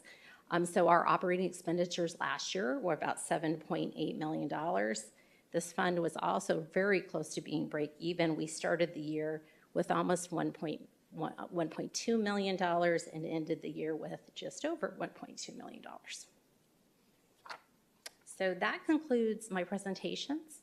I'm available to answer any questions you may have. Thank you. We'll start with Mrs. Ewing. I really appreciate all the detail that went into this, and I appreciate all you do in coordination with Mrs. Myers, in bringing forth a really great package for our employees. So thank you. Mr. Sandoval? Yeah, thank you. You know, I don't recall if it was just our most recent board meeting or if it was 2 board meetings ago, but so a couple things before I mention that. What took place there is, in addition to the cost savings that we realize by, having Valley Schools as a partner, your willingness to be a thought partner with the district to determine, our best position as it relates to developing world-class, a world-class compensation model for all of our associates, right, which includes, health, et cetera. I do have a quick question, though, and maybe I'm just not understanding. When we talk about the net positive position across these, there's like 3 or 4, 3 verticals, I guess, but health, I think, had the highest. Yeah, so there are 3 groups in which Peoria has a unique net position, and yes, employee benefits does have the highest net position. It is the most expensive program also for school districts as a whole. So my question is going to be in and around with that net position. I mean, do we have an opportunity to lessen the premiums and or copays? I know as, you go from employee only and then you add family, et cetera, that increases considerably. But so I guess that's my question. With the net positive position being what it is, do we have opportunities to lessen those copays and premiums for our associates? So we do work closely. The premiums are actually set by your office frequently, or your board. Frequently, it is directed by your bargaining agreements. I don't know what yours is here. Those aren't set by Valley Schools itself. And I do believe that you do look at your net position in terms of what the long-range planning is for the cash available. One of the things that we encourage districts to really consider is if you utilize your net position to decrease your premiums, in a following year, you're going to have natural inflation already, and you will have spent that net position, which is only available one time. So it's a fine line that we actually work with our actuaries on if that's something you want to do, but we encourage districts to be careful, and that's why, is because you don't want the following year to have the natural inflation we have with healthcare, as well as your utilization of one-time money. So, thank you for that explanation. Yeah. What I wanted to say earlier was, in addition to all the other benefits that we just talked about, we had an associate, talk about their using of not only going through our benefits department and applauding how they responded to their situation, but also their engagement with Valley Schools and just that positive interaction with you as well. So thank you for that. That's wonderful to hear. Thank you. And if I may, President Proudfit, Mr. Sandoval, members of the governing board, you will see with our second presentation tonight the utilization of some of our net position, the determination with our budget team, our 40-plus stakeholder group, as we looked at our benefit renewals for the year and had presentations from Valley Schools and the actuary, that some of that net position's been identified to cover a large portion of the cost increase for next year. So you will see that, and it is something that is looked at annually. Thank you for that. I appreciate it. Thank you. Thank you, President Profit. No, I have no questions, but thank you for the presentation. Appreciate it. Yes, thank you for the presentation. I really appreciate the context surrounding how we do insurance, and I love the emphasis placed on wellness, on flexibility with the HSAs. I know that is something my family has really enjoyed with our insurance provider through my husband's company. And also, I love what you said about trying to look for trends to be able to prevent conditions before they're happening, because it's not just about paying for it as it happens, but really providing a higher quality of life for the people who make up the heart and soul of our district. So thank you. We could not agree more. Thank you for this opportunity.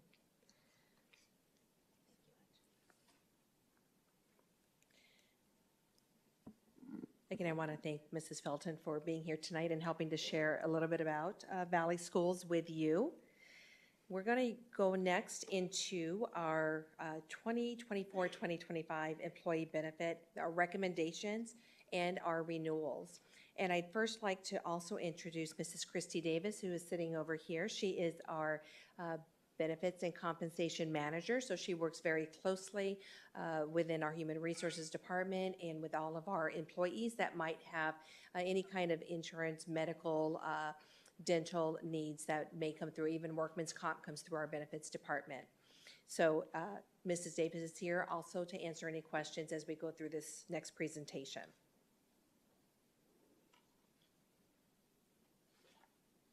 So what we're going to start first with is just a health benefits overview. And as we had discussed last year, we have two plans. We have our traditional PPO plan, and we also have our HDHP base with an HSA option.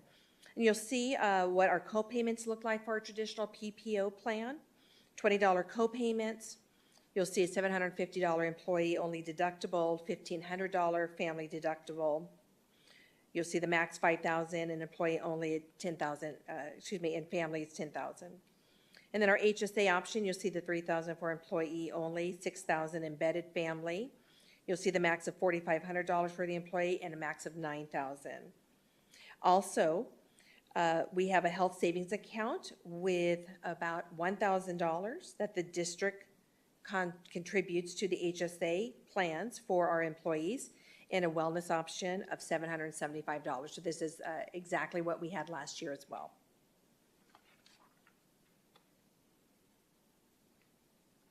Through our wellness programs and our preventative care, you'll see that our preventative care is covered at 100%.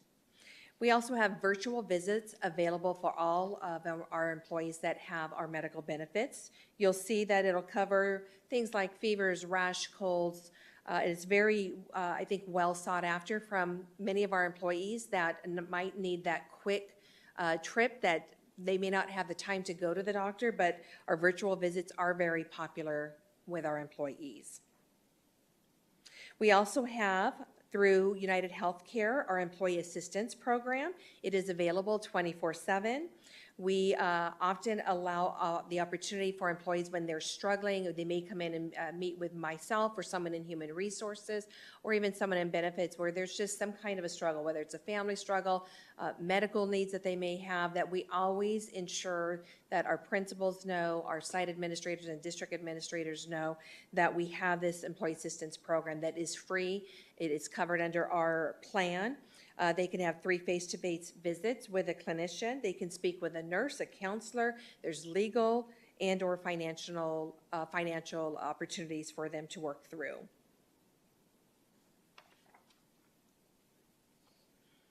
Through our benefits program, we also have a Well Styles program through Virgin Pulse Wellness Program. It is a point-based per employee. Employees have to earn 60,000 points throughout the year. They have many opportunities, whether it's attending classes, going to the health fair, going and getting your wellness checkups, your dental checkups every year. And our employees really love the opportunity to get involved to earn those points. It incentivizes our employees to continue to earn either the HSA dollars or gift cards for the PPO. So again, the HSA dollars are for those that have the high deductible plan, gift cards for the PPO, should they meet that goal of the 60,000 points. It gives our employees the tools to learn how to be healthy, to learn how to manage stress when they're coming into the workplace and even at home. You'll also see that there's courses on nutrition, physical movement, stress management, sleep, and many, many other sessions that Valley Schools offers throughout the year. We also have a wellness champion at each site. They have quarterly meetings with our benefits department. They are the direct connection to each school site that brings information about the Well Styles program so that every employee that has their benefits can also partake and understand the full program itself.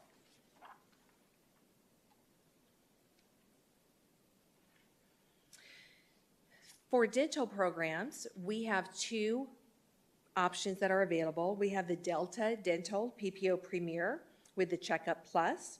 You'll see the different services that are offered there. And we also have our Cigna program. You'll see again what is offered. Exams and cleaning are covered there at 100%. There's orthodontics, diagnostic. And so our employees have that opportunity to choose which one they would like to have, if any at all. And that is a supplemental to the medical benefits. We also have vision care. You'll see currently our employees that choose our vision, they can have an eye exam every 12 months. There's currently a $10 copay. Lenses can be included, frames every 12 months, retinal screening. And then we also offer our short-term disability to our employees should they choose to use that service. We also provide Colonial Life. Through Colonial Life, you can have accident, hospital, or critical illness, which includes cancer. So those are the different options that our employees have to supplement their medical plan through us. It does have coverage for both employees and or dependents, and the benefits are paid directly to the employee. We also have a flexible spending account, and this allows employees to set aside a pre-tax dollar amount for either medical, dental, and vision expenses. You'll see that there's a maximum there of $3,050 that are pre-tax dollars. And then we also have an FSA dependent care. So this allows our employees to set aside pre-tax dollars for dependent daycare expenses. And there is a current maximum of the $5,000 that can be pre-tax dollars. In addition, we also have an interface EAP. This is employer paid.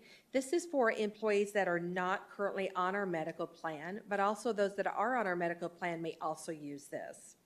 Again, you'll see counseling services, legal services, financial counseling and planning, work, life, and wellness resources. We also currently provide all state identity protection to our employees. So it is an employee comprehensive identity, credit, and digital monitoring and restoration program. And we also have MetLife legal plans. This is paid for by the employee. Can be legal representation. There aren't any deductibles, any co-payments. There's no waiting periods or limits on usage.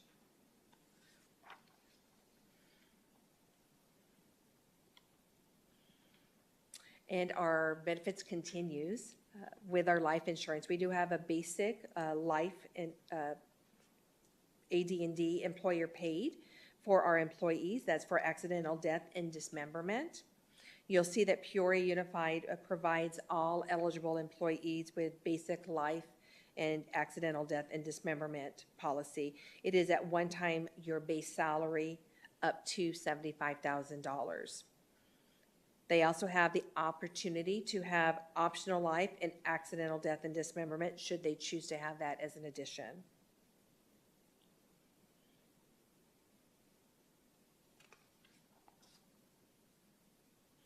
So our district medical plan renewal has a 3.87%, which is, you'll see just a little over $1 million increase for fiscal year 25.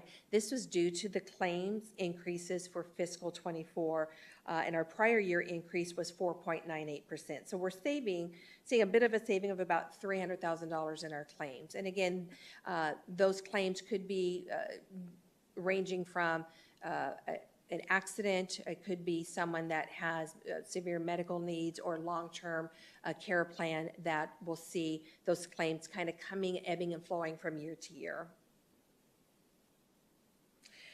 Through our budget team process, as Mrs. Myers mentioned earlier, we do bring our renewal plan forward for the budget team. And this year, our budget team and administration is recommending that the 3.87% increase be absorbed by Peoria Unified School District's reserves from the Valley Schools account. So I think that when it goes back to Mr. Sandoval, your question is how are we using those reserves? And again, it was a great conversation that we had with our 40 members, 35 plus members, and really looking at how do we continue to support our employees and how do we continue to use those reserves. And I think it's a very valuable way to keep our costs down while we're able to do that. So right now you can see that there are no medical premium increases to employees.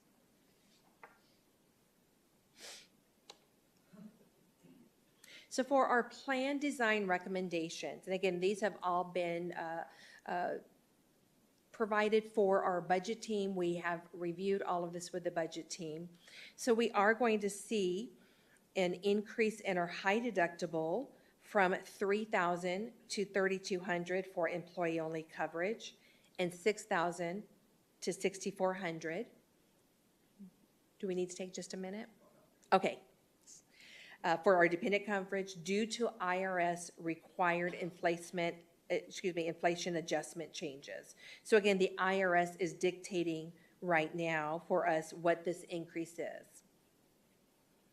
There is an increase to the out-of-pocket maximum for the high deductible plans from $4,500 to $5,000 for employee-only coverage and $9,000 to $10,000 for dependent coverage to align with our PPO plan.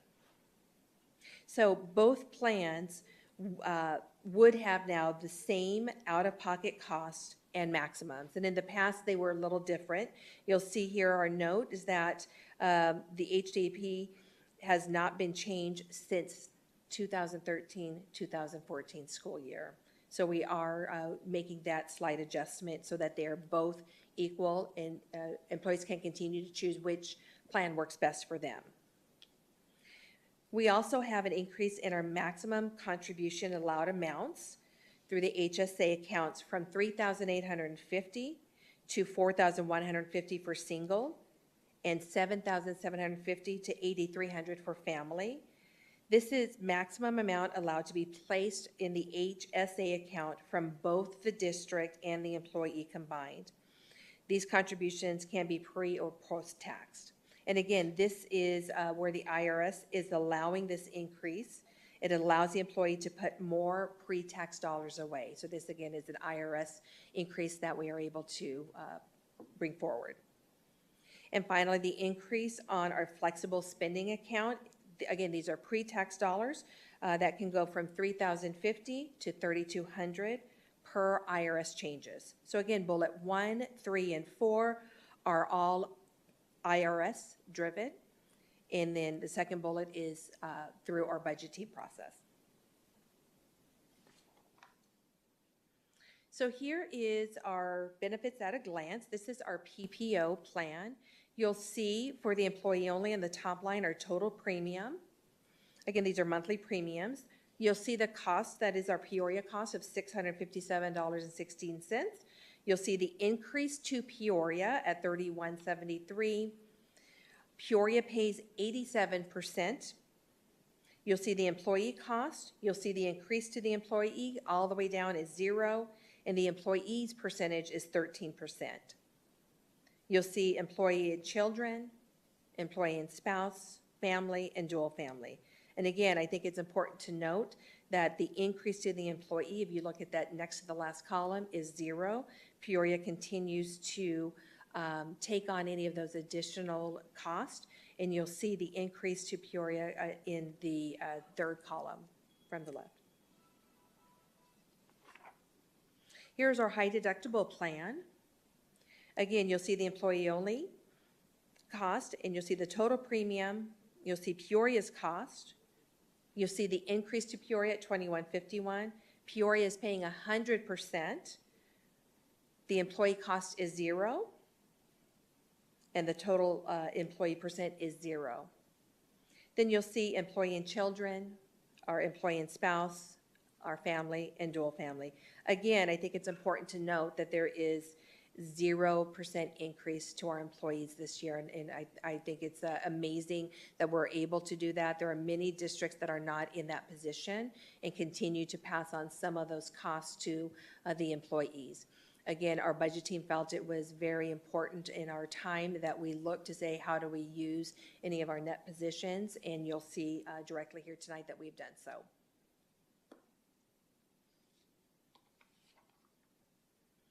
So here are some of the ancillary benefits that we're bringing forth for consideration tonight. We are looking at a vision plan change. We've been with United Healthcare, and we would like to be able to change back to VSP Vision. We had VSP several years ago. We moved to United Healthcare. We've been hearing from our employees where they very much appreciated our plan with VSP. There is currently a decrease to the employee premiums, an average of 9.5%. And so this is, I think, an important area that we're looking forward tonight for your vote. There are also rate decreases with the Colonial Hospital accident and critical illness plans, and you'll see those decreases, 11% for hospital premiums, accident premium decreases of 12.5% per month, and our critical illness premium decrease of anywhere between 12% and 72% depending on the tier and or the age band.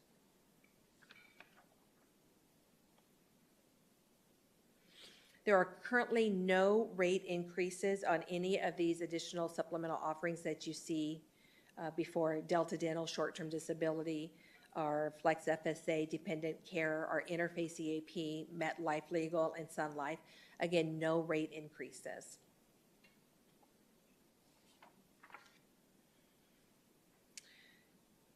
Through workmen's compensation, we have been working very, very closely alongside Valley Schools. They have been listening to some of our concerns that have been coming from some of our employees as they've gone through the workmen's compensation process in case they may have been hurt while on the job. And so Valley Schools listened. I think that's a wonderful thing that we have a great relationship. We can call them. They will put study groups together. And so alongside Valley Schools, we're going to be looking at adding an additional occupational clinic for injured workers to utilize.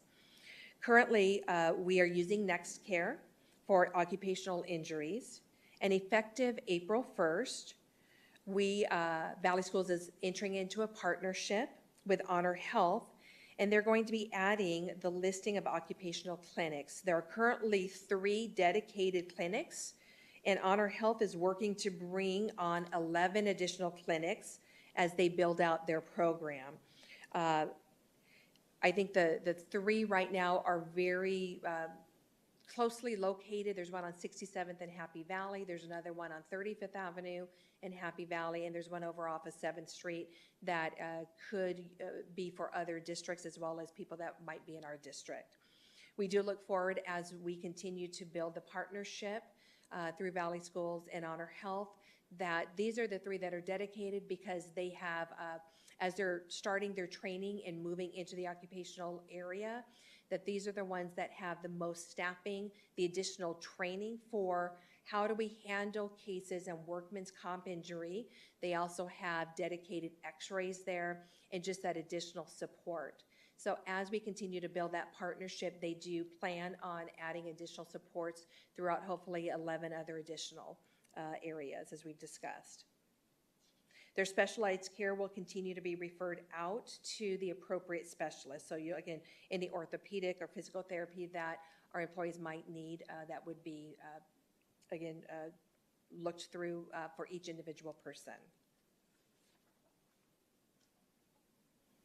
So with that, I stand, and or Mrs. Davies, we stand for any questions or comments, and then we look for your vote tonight to approve our benefits and renewal recommendations for the 24-25 school year. Wonderful. Thank you so much for that presentation. We'll start with Mrs. Ewing.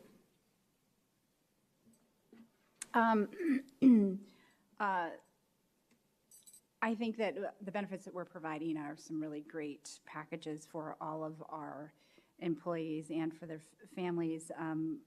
The opportunity to have the least amount of time away from the job, to be able to go to appointments, and especially when you, a majority of our staff also have children too, that's helpful as well, so that just managing their time. I really appreciate that there's that's provided, and vision is better than the vision we have, so through my husband's employer, so that's great. And so I just really appreciate that, and that Peoria was finding a way to make sure that costs didn't go up to the employees, especially with inflation and so forth. There's a lot more cost to our employees right now, so I just appreciate the was there any reason given why we went from NextCare to Honor Health? I just was curious. So both are currently being offered as they start the relationship with Honor Health. We will be able to use both. I will share that we have had some concerns coming from our current employees that have gone through a workman's comp injury. And so we always take any concerns that we have back to Valley Schools. If there's a concern with maybe doctors or something that just doesn't feel right, we take those concerns back. So what I will say is Valley Schools listen to our concerns. We've had many people that have been coming in and having their own personal experiences where maybe it wasn't the best that we would want for our employees. So when I hear of any concerns, or when Mrs. Davis hears from any concerns, we're going to bring that forward. What I'd like to say is that Valley Schools has listened to our concerns. We are not the only district that has had some concerns, and so they started to look at how do they better provide other opportunities for occupational injuries to the Valley Schools districts and municipalities that participate in their programs. And that's where we had a meeting just about a week and a half ago. We've been in a couple of other meetings with Valley Schools so that they could hear our concerns. But right now we are going to continue with NextCare. They're going to start that opportunity with Honor Health. Honor Health is rebuilding their program, and they're excited to enter the partnership with Valley Schools, so we will be able to offer both NextCare. We're going to start to trial Honor Health, and we're going to see and provide feedback to Valley Schools. Great, thank you. I really appreciate that we have that opportunity to get feedback from our employees and then be able to make sure that we're bringing back to them something that's very valuable. So thank you. Mr. Sandoval? Yeah, thank you. It's, you know, for me, I just appreciate the fact that this district continues to lead with others in mind, lead with people in mind, and be very intentional about what we do to support all of our associates, in this case from a health and benefit perspective. So thank you for that. And again, Valley Schools, thank you for your partnership and the relationship that we have with you, that collaboration and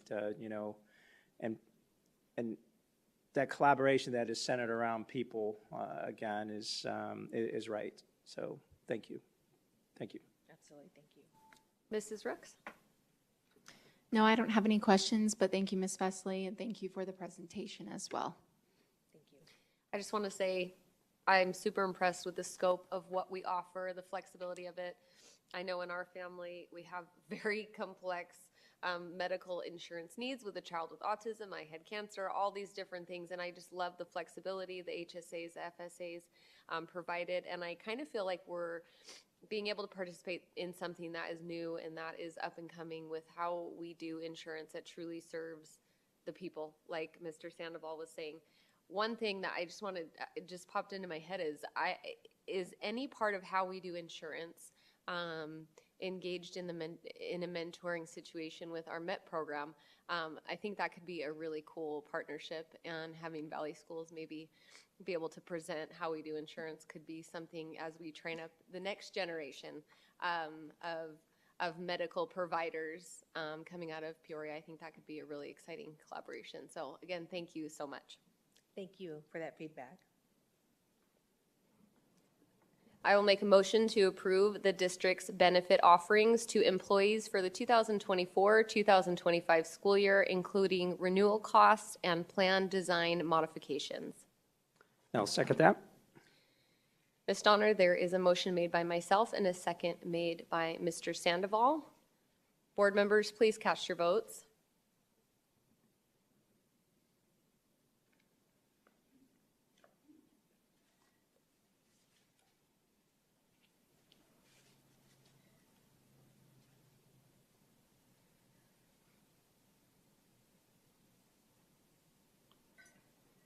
Motion carries with 4 yeas. Thank you. Moving on to 7.5, consideration of change to May 20th, 2024 regular board meeting. Turn the time over to Ms. Airy. Good evening, President Proudfit, members of the board, cabinet, and guests. This evening, I'm bringing forward a proposed change to amend your previously approved regular governing board meeting schedule. We recommend moving the second meeting that is scheduled in May from Monday, May 20th to the following week, which would be Wednesday, May 29th. We're recommending that change so that members of the board, cabinet, and our community can attend the elementary school promotions that are scheduled that week, which of course are right before we have all of our high school graduations. So I stand before you with any questions, but we do recommend that you approve the revision as presented. Any questions or comments? Nope, we're all looking forward to attending those ceremonies. I will motion to ratify the change in the calendar of the governing board meetings for the 2024 calendar year as presented, to include moving the May 20th, 2024 regular board meeting to May 29th, 2024. I'll second that. Ms. Donner, there's a motion made by myself and a second made by Mr. Sandoval. Board members, please cast your votes.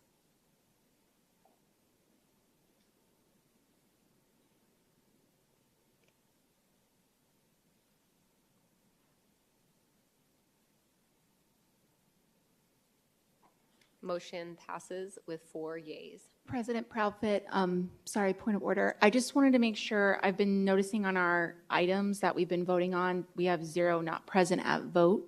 So I just didn't know if we should make that change we do have 1 absent, not present at vote.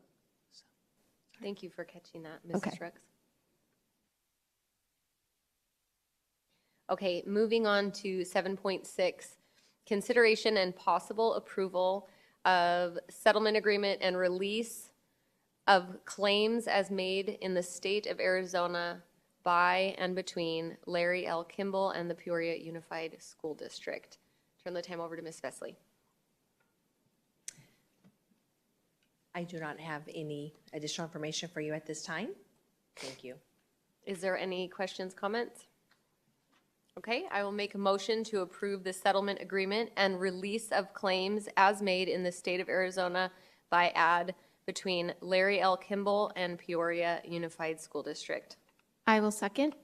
We have a motion made by myself and a second made by Mrs. Rooks. Board members, please cast your votes.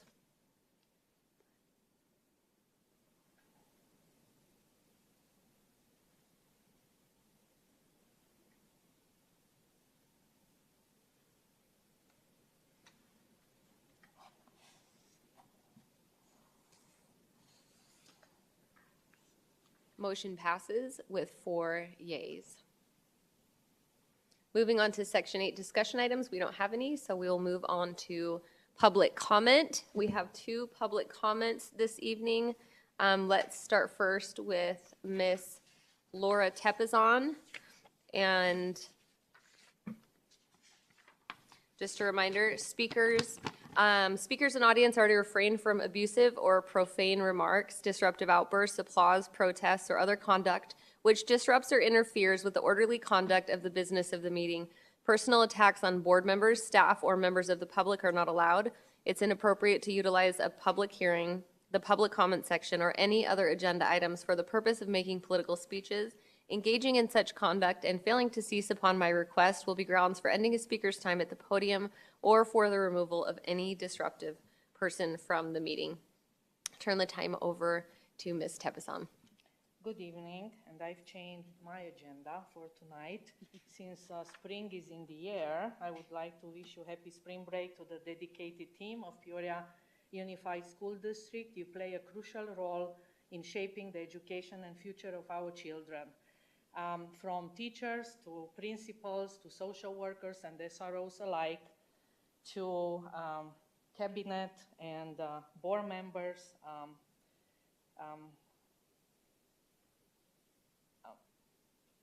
many teachers go above and beyond to ensure that our children receive a high-quality education. They not only impart knowledge, but also inspire a love for learning, nurturing the intellectual curiosity of our children.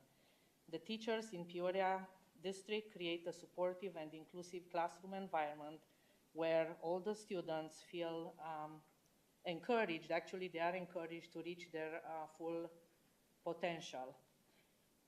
Spring break is a well-deserved time off for students, teachers, and parents alike. It is an opportunity to relax, recharge, and spend quality time with loved ones. Whether you are planning a vacation or enjoying a staycation, I hope you have a wonderful and rejuvenating spring break. And this was also an example of positivity. So I wish all the people who will be coming in the following months and following weeks to bring something positive. I know there are issues that need to be resolved, but first and most importantly is to enrich the district, to bring positive vibes and appreciation, more appreciation than anything, and then contribute in a positive way. There is always room for enrichment and improvement, and the community needs to realize that that is the way to politely address issues and work together. It's a collaboration effort. It's not divisiveness. It should not be, never ever, because the common goal is to serve the students, the families. It's all for their well-being, and that's, you know, not only the wishes for the spring break, for people to realize that that is very, very important.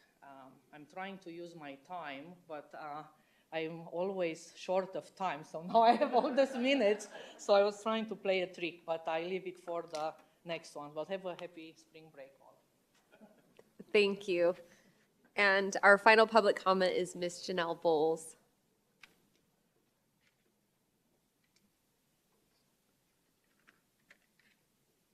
Good evening, President Proudfit and Governing Board. I actually was going to pass, but tonight was an amazing time for me personally to see some of the teachers that my foster daughter had when she started in this district in positions that they're training other administration. It was really cool. So I just want to say thank you. It was encouraging to see an art teacher that Mrs. Vesely and I are familiar with that's still at the same school. My God, she deserves an award.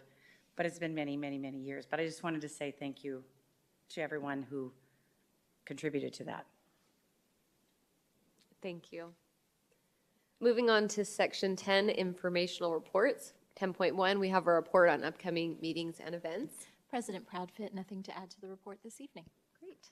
Section 10.2, legislative, state, and local updates. Ms. Myers? Thank you. Good evening again, President Proudfit, members of the Governing Board, Cabinet, and community.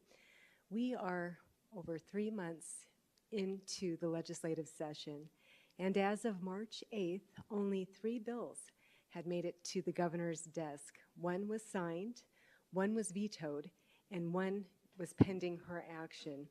In reviewing active legislation, it is worth noting there are several concurrent resolution measures that could be headed to the November 2024 ballot. Some of these measures are constitutional amendments that require voter approval, but there are also several statutory measures that, if approved at a statewide vote, would come under the umbrella of voter protection.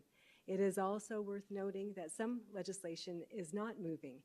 These measures include several on the topic of the aggregate expenditure limit, which impacts public school districts, a permanent fix for the AEL, the governor's 8.9% permanent fund distribution proposal, override enhancements, and empowerment scholarship accounts sunset review. Now, on another note, the Joint Legislative Budget Committee, also known as the JLBC, has computed the K-12 education tax rate for next year, fiscal year 2025. And the qualifying tax rate, or QTR, which is the tax rate statewide that determines the mix between property taxes and state support through equalization and state aid, has been set, and it's actually decreasing by over 12 cents per $100 of limited assessed valuation for properties, including properties within the Peoria Unified School District. So the rate's dropping from 3.3098 to 3.1860 for unified school districts for next year. This concludes my report. Thank you. Moving on to 10.3, district budget report for the month of January 2024. Ms. Myers? Thank you, President Proudfit, members of the Governing Board. The report is attached to the agenda item for our community to review at their leisure. Thank you. Thank you. Moving on to section 11. 11.1, board member opportunity to readdress any agenda items. We'll start with Mrs. Ewing. I don't have any, thank you. Mr. Sandoval? I don't have any either. Mrs. Rooks? I just wanted to give a quick shout out to all of our PE teachers in the district for all the field days that is currently going on for all the schools. I know the kids have been super excited for those field days and having the parents on campus to see. So just wanted to give a quick shout out to them. Field days are the best. All right, I have nothing to readdress. So moving on to 11.2, request for future agenda items for future governing board meetings. Start with Mrs. Ewing. I don't have any at this time, thank you. Mr. Sandoval? I don't have any this evening. Mrs. Rooks? Yeah, I kind of had quite a few just brought up to me by different scenarios. The first one is I wanted to see if we could have a discussion on whether or not we have a policy or non-policy on searches on students, if there's training for staff, and if there's parental consent and notification. I just wanted to see if we have a policy currently in place, what it entails. If we don't, is that something that we can discuss as a governing board?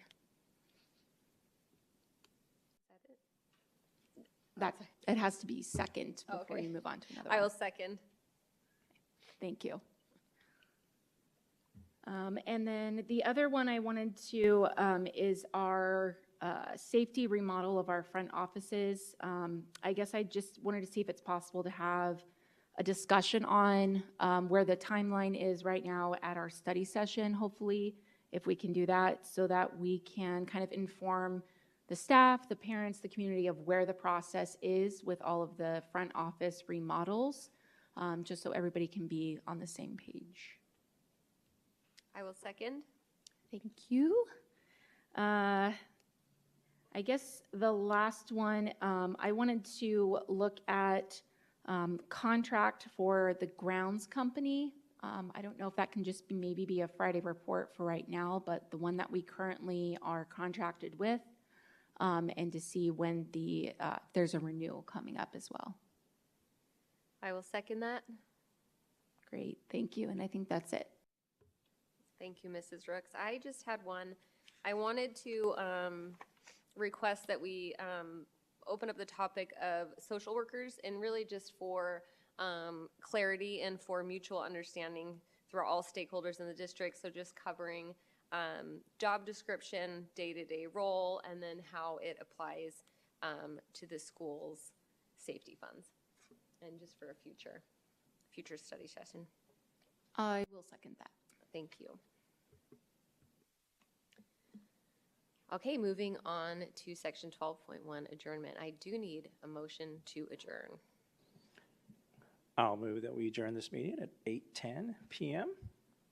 I will second. We have a motion made by Mr. Sandoval and a second made by myself. Board members, please cast your votes.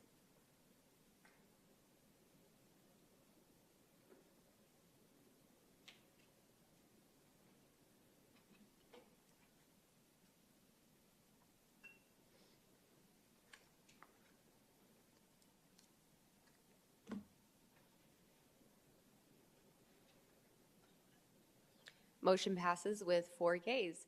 Hope everyone has a wonderful spring break, and we look forward to seeing you back here after. Have a great night. Thank you.